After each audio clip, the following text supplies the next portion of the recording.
અને અઝરબૈજાનને મોટો ઝટકો લાગ્યો છે। કન્ફેડરેશન ઓફ ઓલ ઇન્ડિયા ટ્રેડર્સની બેઠક મળી અને આ બેઠકમાં બે દેશોના સામાનના બહિષ્કારનો નિર્ણય લેવામાં આવ્યો છે। તુર્કી અને અઝરબૈજાનના સામાનના બોયકોટ અંગે નિર્ણય લેવાયો। તમામ વેપારીઓએ આ બંને દેશોમાંથી સામાન ન મંગાવવાના શપથ લીધા। 24 રાજ્યોના વેપારીઓ બેઠકમાં સામેલ રહ્યા। વિવિધ રાજ્યોમાં તુર્કીથી માર્બલ, વસ્ત્રો, સફરજન વગેરે મંગાવવામાં આવતું હોય છે। ये दो देशों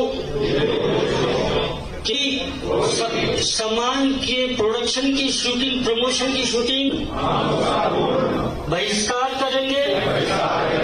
भारत माता की जय, भारत माता की जय।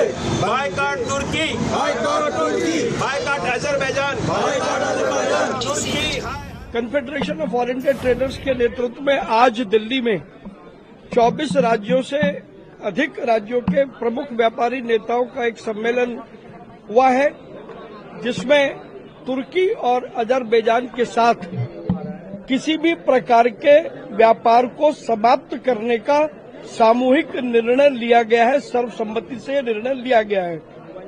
ये निर्णय लेने की वजह बड़ी स्पष्ट है कि तुर्की और अजरबैजान ने भारत के खिलाफ पाकिस्तान का खुलकर के समर्थन किया, जिसके कारण से देश भर का व्यापार और उद्योग बेहद आक्रोशित है।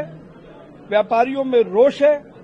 विभिन्न राज्यों के व्यापारियों ने यहां आकर के अपनी बात को कहा है और ऐसा हो नहीं सकता कि जो देश भारत का विरोध करेगा, भारत का व्यापारी उसके साथ कारोबार करेगा।